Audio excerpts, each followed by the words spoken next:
Market Mantra. Market Mantra. Market Mantra. Market Mantra. Market Mantra.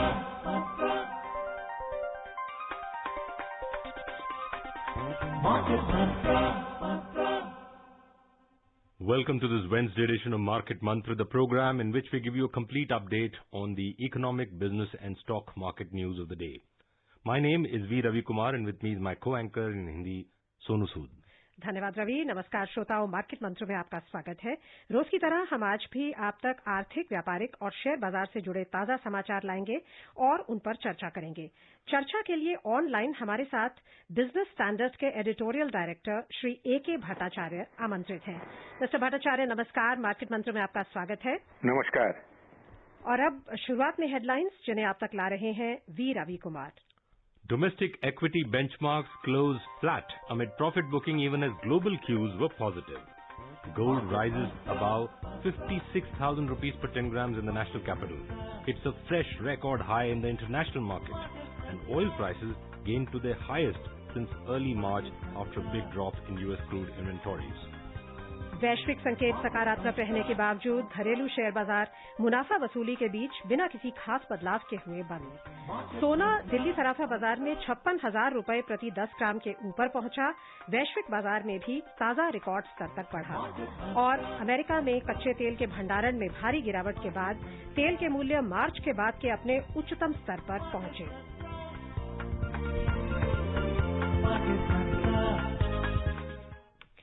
शुरुआत करते हैं share बाजार से। घरेलू बाजार सूचकांकों सेंसेक्स और निफ्टी में शुरुआती तेजी के बाद प्रमुख कंपनियों रिलायंस इंडस्ट्रीज और HDFC बैंक में मुनाफा वसूली उभरने से कारोबार की समाप्ति पर कोई खास बदलाव नहीं हुआ।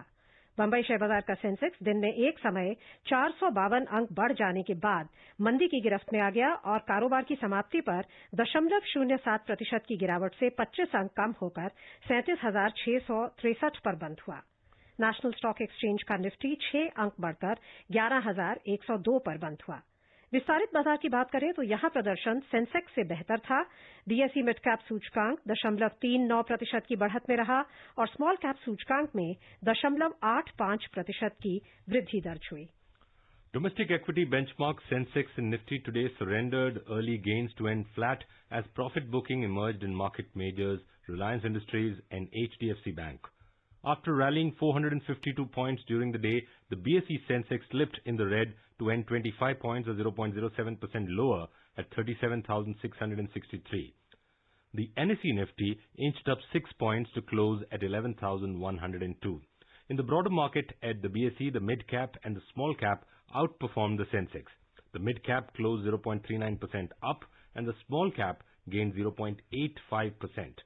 HDFC Bank and Reliance Industries were among the top laggards, tumbling by over 1% as investors booked profits after their recent bull run. Power Grid, Tech Mahindra, Infosys, Nestle India and HCL Tech too ended with losses. On the other hand, Tata Steel rallied over 6%, followed by Titan, Maruti, Bharti Airtel and M&M. According to traders, despite positive cues from global markets and sustained foreign fund flows, stock-specific action dictated domestic market movement during the day. And to discuss the market movement, we are joined online by stock market expert Avinash Gorakshakar. Avinash, welcome to Market Mantra.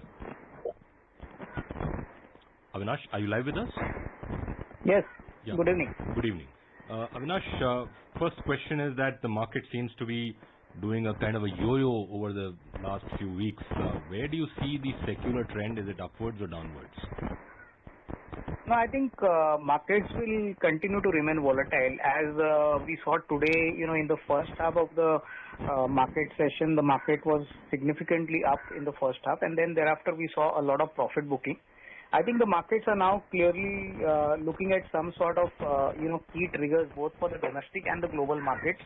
From the global markets, there were expectations that another global stimulus could be announced by the US because the previous stimulus got over on the 31st. And in the domestic market, clearly, a lot of expectations have been raised, especially for the banking sector, especially for banking.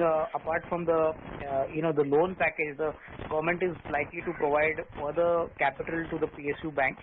So I think both these things are clearly awaited, and plus it's result season, so it's going to be more of stock specific activity rather than index activity. So the index may move little irrationally in these kind of times, but overall I would believe it's better that investors take a look stock specific wise, because we are still in the earning season, and therefore the markets could possibly swing as and when the liquidities dry up or get introduced in the market. Like today, there was a huge amount of sell-off from both the domestic and the FIS. So I think that also probably contributed to the fall. But overall, I think markets could remain, very volatile. But it's going to be stock-specific activity which investors should track. Avinash जी, आपने अभी triggers की बात की, तो RBI की policy announcement कल होने वाली है. क्या एक्सपेक्टेशंस है बाजार को, क्योंकि काफी सारे विकल्प जो है उन पर चर्चा हो रही है कि शायद रेपो रेट तो कम होने का एक विकल्प हमेशा होता है, रिवर्स रेपो कम करने की भी बात कही जा रही है, ताकि आरबीआई जो बैंक्स हैं उनको प्रेरित कर सके ज्यादा लेंड करने के लिए लोगों को, रादर देन अपने पैसे आरबीआई के पास रखने के लिए. और सीआरआर भी एक और टूल है. तो क्या एक्सपेक्टेशंस है इस पॉलिसी से और कैसे अफेक्ट करेगा बाजार को? नहीं, मुझे लग रहा है कि जो सबसे बड़ा डिसीजन कल आरबीआई की पॉलिसी में आ सकता है वो बेसिकली मोरेटोरियम पे आ सकता है. मेरे ख्याल से काफी लोगों का मानना है कि ये जो 31 अगस्त का जो मोरेटोरियम है वहां पे आरबीआई अपनी कमेंट्री पेश करेगी. प्लस रेट कट्स का चांसेस 50-50 है, क्योंकि मार्केट्स ने ये बात क्लियरली देखी है कि जो अभी ट्रांसमिशन इफेक्ट है वो अभी भी काफी स्लो है. आरबीआई ने ऑल्दो रेट्स कम किए हैं, बैंकों ने अपने ग्राहकों के लिए, सारे ग्राहकों के लिए रेट्स कम नहीं किए. तो मैं समझता हूं कि 50-50% चांस है कि रेपो रेट थोड़ा सा और कटाई इसमें देखने को मिले. बाजार will be happy if some further funding measures RBI announce करता है, और बेसिकली एसएमई और एमएसएमई सेक्टर्स के लिए थोड़ी सी और अनाउंसमेंट करता है, क्योंकि यहाँ से ही मार्केट्स को एक सिग्नल मिलेगा कि लिक्विडिटी के पॉइंट ऑफ व्यू से आरबीआई अभी भी कंफर्टेबल है और एक पॉजिटिव स्टैंड लेके बैठी है, जो वो पहले से कर चुकी है. लेकिन ऐसा कोई बड़ा अनाउंसमेंट आने की उम्मीद नहीं है. मुझे लग रहा है मोरेटोरियम अगर इंक्रीज होता है तो मार्केट्स उसको डेफिनेटली थोड़ा सा एक पॉजिटिव इम्पैक्ट मानेगी, क्योंकि अभी भी ग्राउंड लेवल पे जो इकोनॉमिक रिकवरी है वो अभी तक से पूरी तरह से स्ट्रांग देखने को नहीं मिली है. तो मोरेटोरियम के साथ साथ जब भी मोरेटोरियम एक्सटेंड होने की बात होती है तो लोन रीस्ट्रक्चरिंग के प्रोविजंस जो है उनको ढीला करने की भी बात की जा रही है, क्योंकि एक्सपेक्टेशन है कि जब मोरेटोरियम खत्म होगा तो कई कंपनीज संकट में होंगी. इस बारे में भी आपको कुछ आशा है कि अनाउंसमेंट होगी? नहीं, बिल्कुल. मुझे लग रहा है कि लोन रिस्ट्रक्चरिंग के लिए ऑलरेडी थोड़ा सा काम अभी आरबीआई ने शुरू किया था, और होपफुली अगर कल अनाउंसमेंट आते हैं तो ये डेफिनेटली अच्छी बात रहेगी, क्योंकि काफी बैंकों ने भी ये अपील किया है आरबीआई को कि लोन रिस्ट्रक्चरिंग या one time restructuring in corporates को अलाउ करे, ताकि उनकी दिक्कतें थोड़ी सी कम हो. प्लस जो बोरोवर है उसके लिए भी रिपेमेंट का जो सर्विसेबल पार्ट है वो एक अच्छी तरह से उनका प्रोसेस हो. तो डेफिनेटली पॉसिबल है कि यहाँ पे मार्केट भी वॉच करेगी कि यहाँ पे कोई अनाउंसमेंट आते हैं. Avinash, when the markets had crashed and gone down to their lows, a lot of people had exited thinking that it will probably go down further. And since then, if you see, the market has kind of moved up almost 45-50%, and it currently is almost just 15% lower than its peak. So there's a question that a lot of investors have right now, is that we should have entered earlier, but we were waiting for a lower low. But now what should we do? Should we enter back or should we just sit? What would your recommendation be?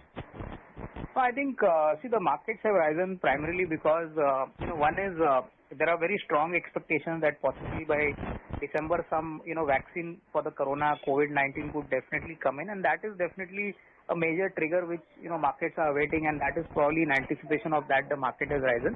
The second important reason is I think corporate numbers for Q1 have been much better than what the street expected. In fact, markets were expecting a very disastrous performance, but if you see the overall performance of companies post June, I think July has been a good month. I think most of the auto companies, most of the consumer durable companies have announced that the business has actually reached about 75 to 80% of the pre-COVID kind of level.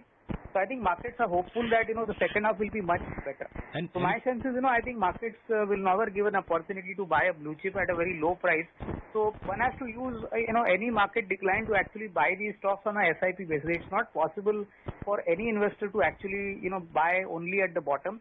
You have to obviously, look at the longer term prospects of the companies, and markets are always looking 1 year forward. So, FY21 is a complete washout. So I think if you look at FY22, markets are pretty confident that earnings growth, macro recovery will happen. So I think that is the real reason why markets have been going up despite, the near-term economic numbers appear to be bleak.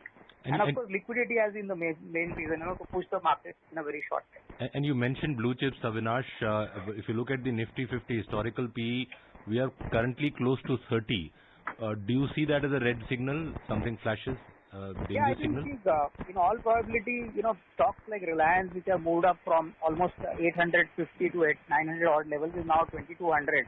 So I think despite the positivity in the financial numbers, I think valuations have now, exceeded normal kind of levels, in the near term. And any stock which has gone up exceedingly fast in a very short time always carries the risk of some profit booking. So I would believe that, one has to be selective, although sectors like IT, pharma, or typically financial, pharma, these are, some sectors where, possibly investors should actually keep a watch list ready, and I think look at any kind of opportunity, when the market corrects. I think it may not be proper to say at what point of time, but definitely markets will give investors an opportunity to, buy on corrections, which is a normal kind of market process. Avinash जी, अगर हम देखें आज के बाजार में भी और पिछले कुछ दिनों से, तो अक्सर ऐसा होता है कि मिड कैप और स्मॉल कैप आउट परफॉर्म करते हैं सेंसेक्स को. सो क्या ये एक इनहेरेंट स्ट्रेंथ दिखा रहा है बाजार में? जैसा आपने अभी कहा कि Q1 के नंबर्स अच्छे आए हैं, सो एक फंडामेंटल स्ट्रेंथ है, या पीई वैल्यू और हाई वैल्यूएशंस को देखते हुए कोई बबल सिचुएशन क्रिएट करने की आशंका भी है साथ में? नहीं, इसमें दो बातें हैं. मुझे लग रहा है कि काफी ऐसी मिड साइज कंपनीज है जो अपने नतीजे Q1 में काफी अच्छा दिखा चुकी है, और इसका मेन कारण है मार्केट्स को इन कंपनीज को काफी पसंद है. और नॉर्मली जब भी डेटा स्ट्रांग होता है तभी मार्केट्स ओवरऑल सेंटिमेंट और मैक्रोज नहीं देखते, but company specific he activity होती है. तो उस पॉइंट ऑफ व्यू से मिड कैप्स में हमको लग रहा है कि और थोड़ी अपसाइड सिलेक्टिवली देखने को मिलेगी. लेकिन डेफिनेटली जो फ्रंटलाइन वाली कंपनियां हैं, जैसे कि सेंसेक्स और निफ्टी की कंपनी, यहाँ पे जो वैल्यूएशन है वो अभी काफी महंगे हो गए. इनफैक्ट अभी निफ्टी का, NSE का जो पी मल्टीपल है वो करीबन 30 तक पहुंचा है, जो काफी ऊपरी लेवल पर है. तो मुझे लग रहा है कि लोगों का भी ध्यान अभी, फंड मैनेजर्स और इन्वेस्टर्स का भी ध्यान छोटी कंपनीज में जा रहा है, जहाँ पे वैल्यूएशन अभी भी ठीक ठाक है और जहाँ पे अर्निंग्स ग्रोथ अभी भी होपफुली FY22 में अच्छी आने की उम्मीद रहेगी. अविनाश जी, अगर हम देखें तो गोल्ड के प्राइसेस ऑल टाइम पीक्स पे है, चाहे वो इंटरनेशनल प्राइसेस हो या भारत में हो. सो आपको लगता है कि सारे जब एसेट क्लास हम देख रहे हैं कि इवन स्टॉक्स में हम तेजी देख रहे हैं, मार्च की जो एक लो आया था उसके बाद तेजी बनी हुई है, तो ये पूरी जो रैली है सब एसेट क्लासेस में, क्या ये प्योरली लिक्विडिटी ड्रिवन रैली भी मानी जा सकती है? नहीं, इसमें लिक्विडिटी का तो बहुत बड़ा हाथ है. अगर आप गोल्ड को छोड़िए तो मेरे ख्याल से इक्विटी के एसेट क्लास में तो प्योरली लिक्विडिटी ने ही मार्केट प्राइसेस को काफी ऊपर चढ़ा दिया है. बट गोल्ड के बारे में अगर हम बात करें तो गोल्ड बेसिकली अभी भी ग्लोबली अनसर्टेनिटी है. काफी सेंट्रल बैंक ग्लोबली गोल्ड अभी भी खरीद रहे हैं, और यही एकमात्र कारण है कि गोल्ड की कीमतें बढ़ी है. हालांकि जो गोल्ड फाइनेंस कंपनीज है वहां पे हमने देखा है कि बिजनेस इतना खराब नहीं हो चुका है, थोड़ा सा ऑब्वियसली मार्जिनली तो इफेक्ट हो चुका है, लेकिन ओवरऑल अगर गोल्ड का प्राइस ट्रेंड हम देखें तो यहाँ पे हमको लग रहा है कि speculation is the main reason. यहाँ पे कोई जेन्युइन बाइंग सस्टेनेबिलिटी कितनी होगी वो कहना मुश्किल है. हालांकि लोग अभी 60-62 हजार की बात कर रहे हैं, बट ऑल्दो ये जो राइज है ये मेरे ख्याल से कितना सस्टेन होगा ये बहुत इंपॉर्टेंट रहेगा. मुझे लग रहा है कि गोल्ड में भी अभी थोड़ा सा शायद एक कंसोलिडेशन का मूव आपको देखने को मिले, तो one has to be little careful. जहाँ पे इतनी तेजी शॉर्ट टर्म में हुई है वहाँ पे शायद थोड़ा सा एक बबल बन सकता है.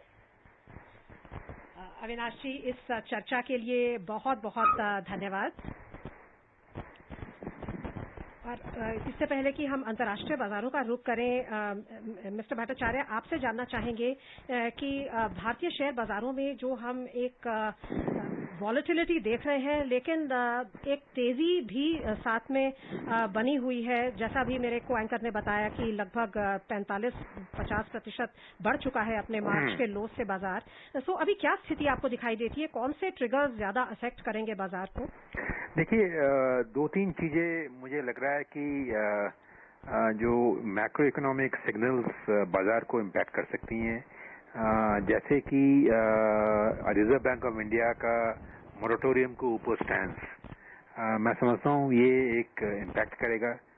और दूसरा जो एक ट्रिगर होगा वो रिजर्व बैंक ऑफ इंडिया या सरकार कितनी जल्दी एक रिकैपिटलाइजेशन ऑफ बैंक्स उसके ऊपर डिसीजन ले।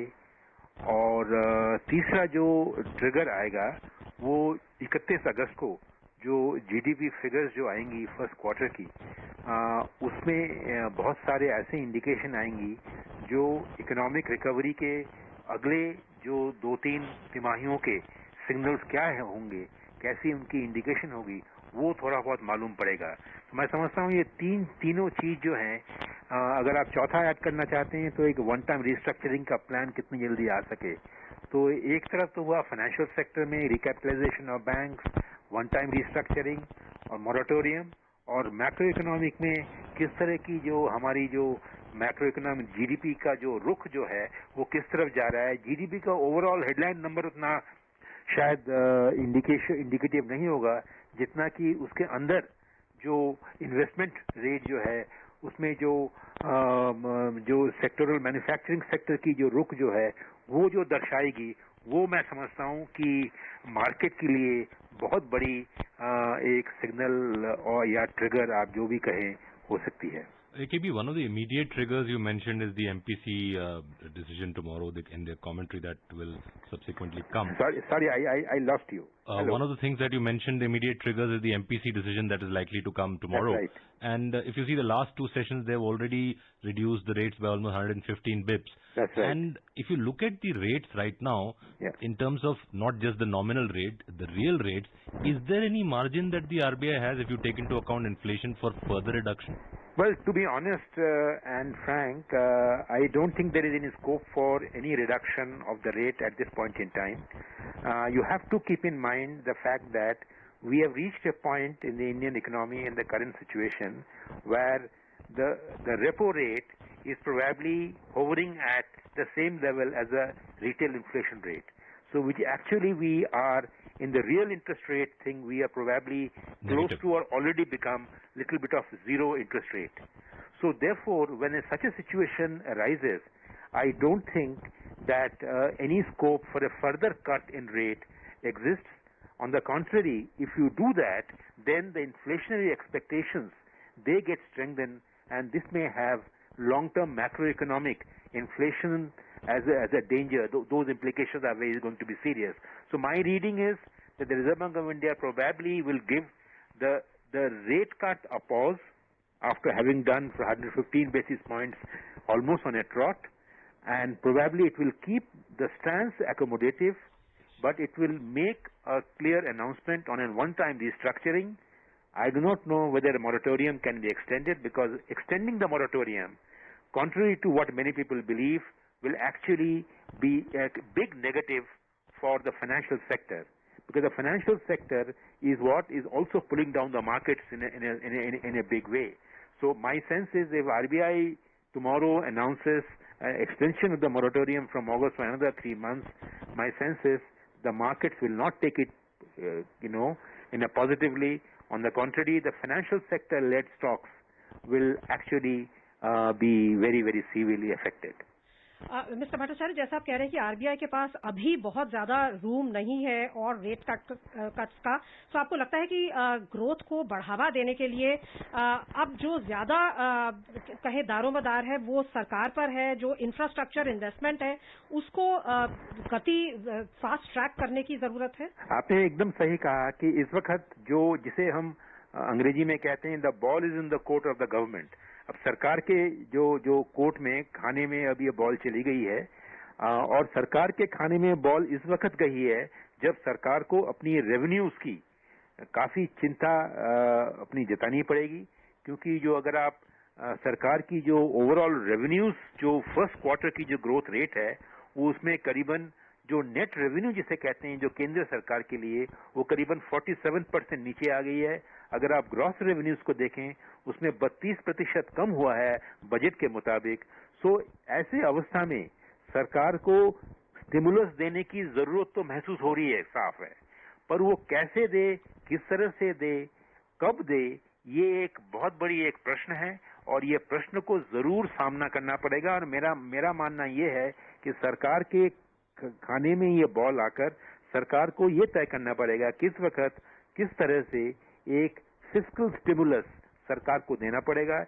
मॉनेटरी जो पॉलिसी की स्टिमुलस जो है इंटरेस्ट रेट 115 बेसिस पॉइंट्स के घटाने से आ चुकी है। इस वक्त मॉनेटरी पॉलिसी स्टिमुलस शायद उतना काम नहीं देगी क्योंकि इन्फ्लेशन काफी पोटेंशियल है। अब सरकार को ये देखना पड़ेगा किस तरह से स्पेंडिंग बढ़ाए और जो आपकी जो डिमांड क्रिएट करने के लिए अगर कोई टैक्सेस को जो घटाने की कोई स्कोप किसी जगह में जीएसटी में जैसे मान लीजिए या सेस में मान लीजिए घटाने के कोई स्कोप है नहीं। सो दो चीज सरकार से हम इस वक्त आशा तो नहीं पर सरकार जरूर इसके ऊपर विचार विमर्श कर रही होगी। एक तो है किस तरह से स्पेंडिंग बढ़ाया जाए और किस तरह से अगर टैक्स रेट को स्पेशली इनडायरेक्ट टैक्स रेट को किस तरह से घटाकर डिमांड की एक स्टिमुलेशन दिया जाए इकोनॉमी में, जिससे कि जो इकोनॉमी की जो अर्थव्यवस्था में जो वृद्धि दर है उसमें ज्यादा चोट ना पहुंचे। निश्चित रूप से बहुत ही चुनौतीपूर्ण स्थिति है। चर्चा जारी रखेंगे। अंतर्राष्ट्रीय बाजारों पर एक नजर डाल लेते हैं। एशियाई शेयर बाजारों में आज बढ़त का रुख था और यूरोपीय शेयर बाजारों में कारोबार तेजी के साथ खुला। सकारात्मक कंपनी आमदनियों से जुड़े आंकड़ों ने बाजार को बढ़ावा दिया।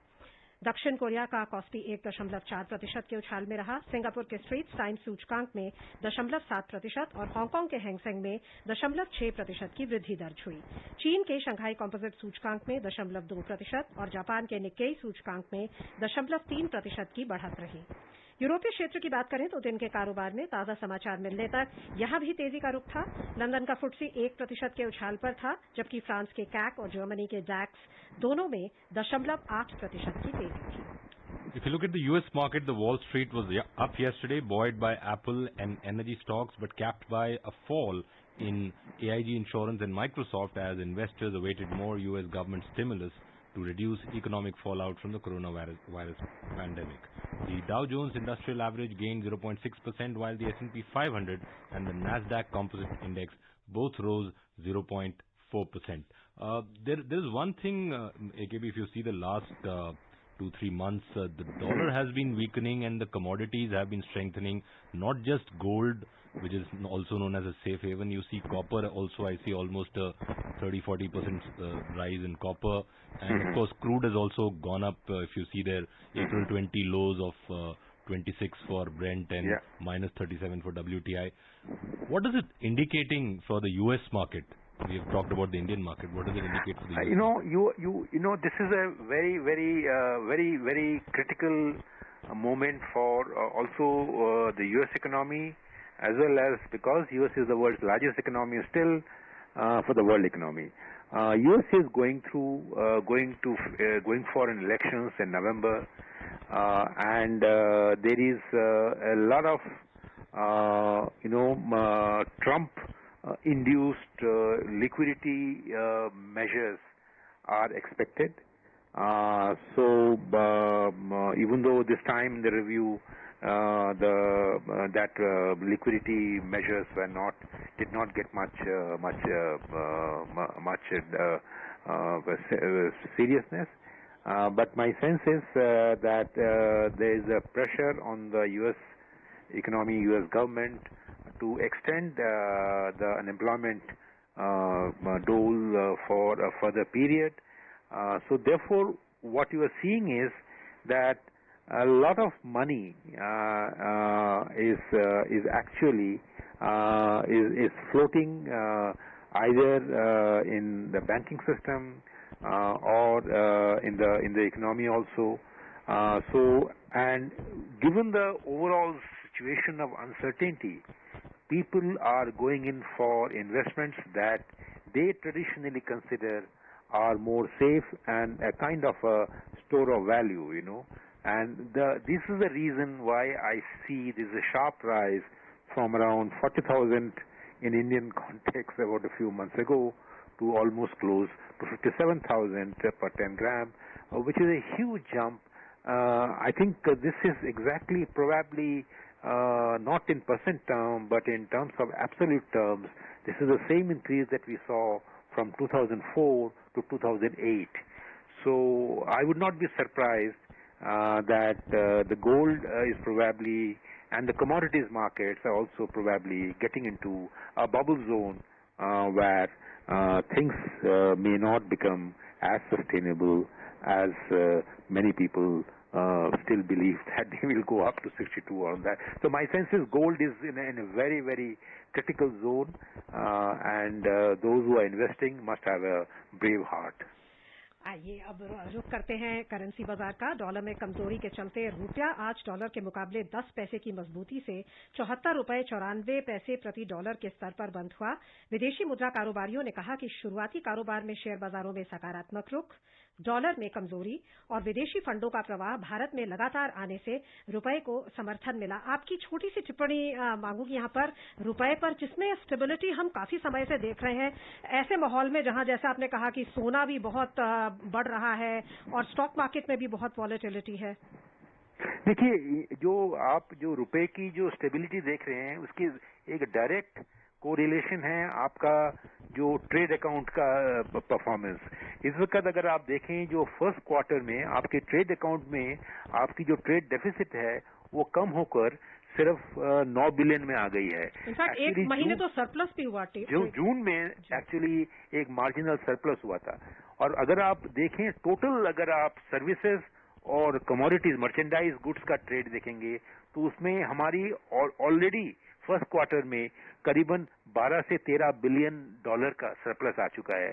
तो प्रेशर रुपए के ऊपर नेचुरली कम हो गया है और इसीलिए हम देख रहे हैं कि रुपए और डॉलर की जो विनिमय दर जो है उसमें इतनी एक स्टेबिलिटी, एक स्थिरता आ चुकी है।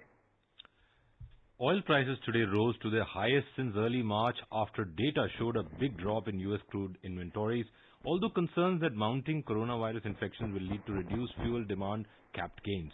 In intraday trade, Brent crude prices were trading around $45.70 per barrel, while WTI crude prices were around $42.90 per barrel. अगर हम तेल की बात करें तो तेल की जो कीमतें हैं आपको लगता है कि इसी लेवल पर बनी रहेंगी? देखिए, तेल की में थोड़ी पिछले कई दिनों में तेल में काफी एक डेवलपमेंट नजर आ रही है कि द यूएस सरकार की जो यूएस गवर्नमेंट की जो तेल की नीति है उसमें उन्होंने शेल ऑयल के ऊपर, शेल गैस, शेल ऑयल के ऊपर काफी एक ऐसा एक एम्फेसिस दिया है जिससे कि और उनकी जो पहले की जो एम्फेसिस है उससे थोड़ी बहुत कमी आ चुकी है। उससे जो उनकी जो रिजर्व्स जो हैं वो कम आ चुकी हैं। और पिछले 3 महीनों में हमने देखा था अमेरिकन जो ऑयल सप्लाई ग्लोबल मार्केट को प्राइस के ऊपर काफी इन्फ्लुएंस कर रहा था, क्योंकि यूएस की मिस्टर भट्टाचार्य, कम हो गई है। मुझे आपको यही मिस्टर भट्टाचार्य मुझे आपको यही रोकना पड़ेगा, समय बहुत कम है। सोने की बात बता दें, वैश्विक बाजारों में भारी मजबूती के बाद दिल्ली सराफा बाजार में सोना 1365 रुपए के उछाल से 56,181 रुपए प्रति 10 ग्राम पर जा पहुंचा। चांदी में भी रुख मजबूत था और 5,972 रुपए की छलांग लगाते हुए 1 किलो चांदी 72,726 रुपए पर जा पहुंची। अंतर्राष्ट्रीय बाजार में सोना तेजी के साथ $2,032 प्रति आउंस पर और चांदी $26.40 प्रति आउंस पर थी। सोना $2,000 प्रति आउंस के महत्वपूर्ण स्तर से ऊपर भी तेजी का दौर जारी रखते हुए आज ताजा रिकॉर्ड ऊंचाई पर जा पहुंचा। विशेषज्ञों के अनुसार वायरस के मामलों में वृद्धि के बीच डॉलर में कमजोरी और आर्थिक वृद्धि पर चिंताओं के चलते सोने के मूल्य नई ऊंचाइयों पर पहुंच गए। कार्यक्रम का समय समाप्त हो रहा है। आपका बहुत बहुत धन्यवाद mister Bhattacharya. Thank you, AKB. Before we close, a reminder of the headlines. Domestic equity benchmarks closed flat amid profit booking even as global cues were positive. Gold rises above 56,000 rupees per 10 grams in the national capital, hits a fresh record high in the international market. and oil prices gained to their highest since early March after a big drop in US crude inventories. That's all we have in this edition of Market Mantra. Namaskar. Market Mantra.